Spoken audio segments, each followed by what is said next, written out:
This recording is about searching systematically, so selecting databases and searching them in a systematic way that is transparent and can be repeated.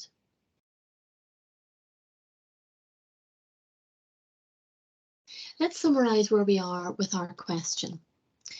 So our question, to remind us, is in what way can the imprisonment of a parent or caregiver impact on a child? We then extracted our key terms and we created a search string for each of them.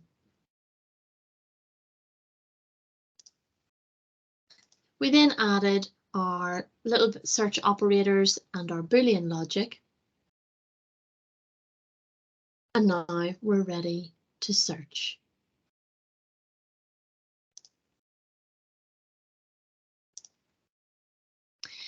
We've selected databases, or we're beginning to consider databases based on what is available from within our institution and freely available.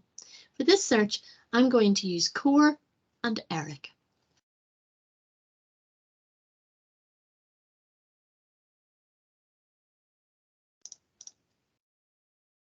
So let's remind ourselves of what ERIC and Core can do.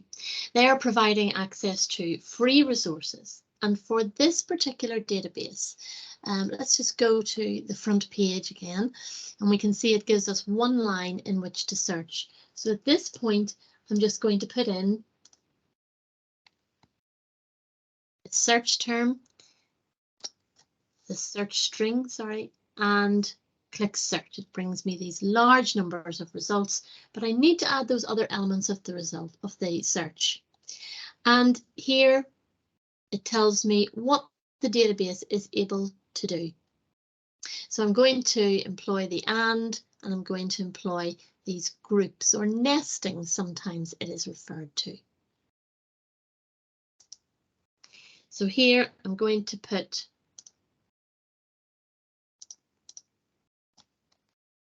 these brackets in and add each element of the search.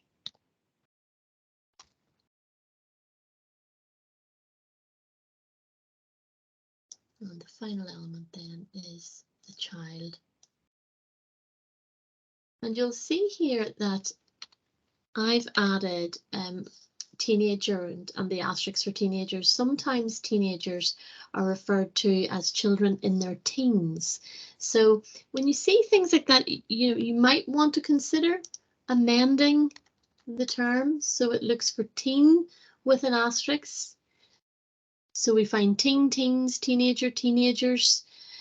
When you read literature in the early stages of just exploring literature generally, you get a sense of the terminology that's used, and you can consider changing the search string as you go. You may also identify more words, and you have to go back and start the search again because you've identified more words that would be useful.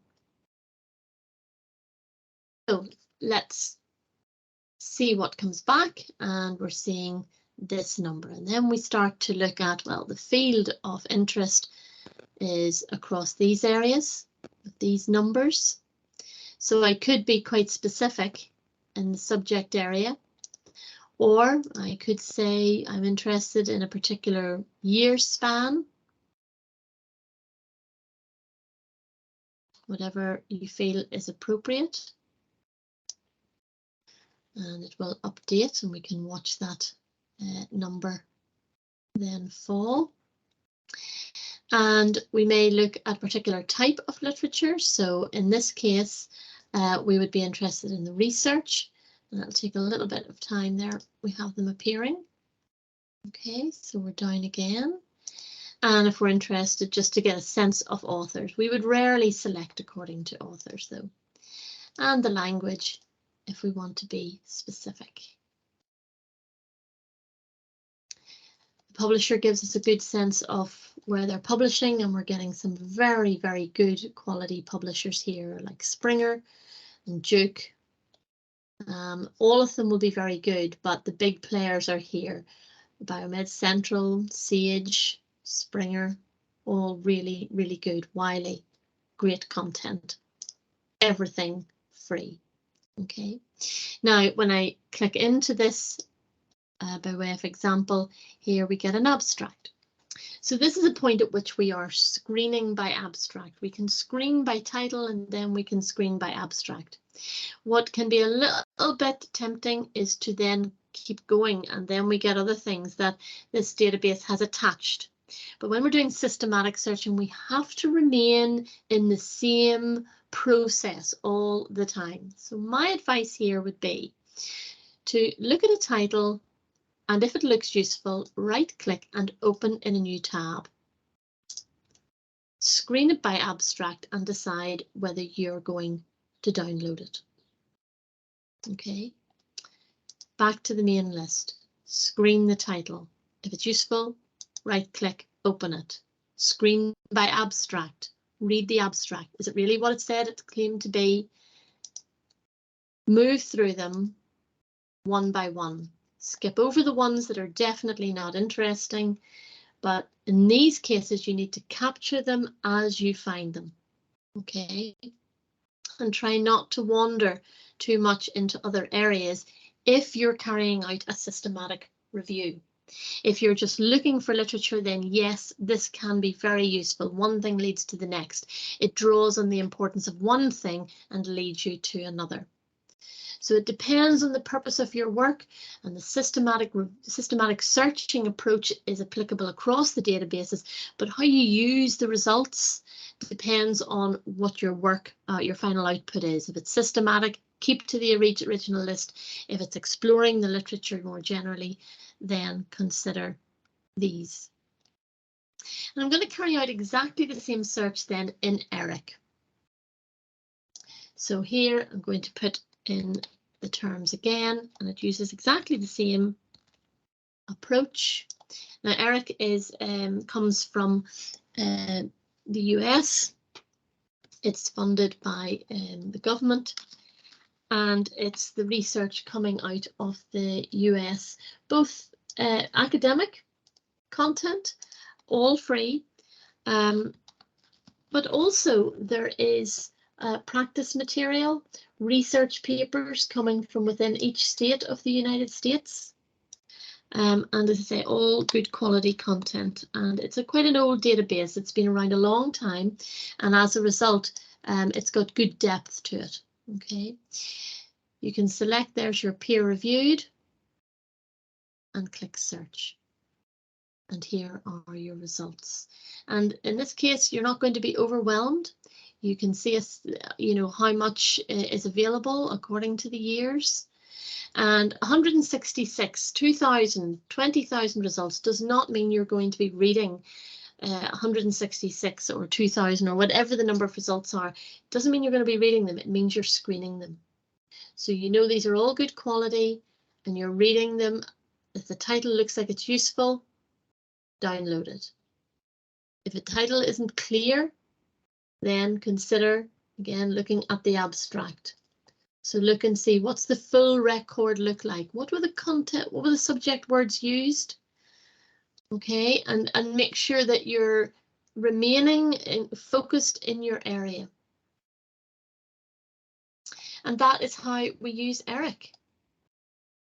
Now, when we find references, we want to make sure that we don't lose them. So the next recording that I'll be doing covers a little bit about how we might hold on to our references, make sure we don't lose them, where we're going to keep them. But use all this functionality here. For example, here's the publication type articles, 160. Some of the free databases provide more metadata, more criteria, facets, etc. than others. So it's important that you're able to use the full functionality, but at all times make a note of what you're clicking, which areas you selected.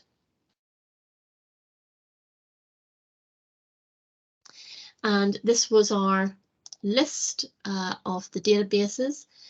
My focus or my advice would be to keep with ERIC, DOAJ and CORE. DOAJ doesn't have great search operators in it. It doesn't let you use all the syntax that we've considered. So it's not as in-depth, it's not as advanced. Eric is a great resource, really is. So it's fantastic to be able to get free access with all the facets with it. And then the others, like the open access button, sometimes an unpaywall. These are browser extensions, so you can plug them into a browser and they will search in behind paywalls, again, for very good quality content.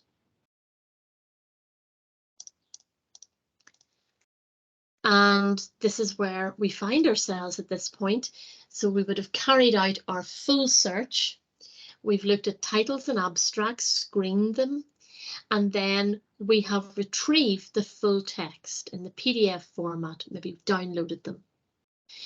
When we get to reading the articles, you might find there are some interesting references within the articles themselves. And so you might find you want to do further searching. You might want to chase a citation. You might want to go to the particular article that is mentioned within the actual journal article you're reading. And that is called citation chasing. It also involves some hand searching, where you might find you're sitting with a print book or a print journal and going through it in a more manual way. That can be slow, but sometimes you find really important material. And it tends to happen for journals that are not available electronically.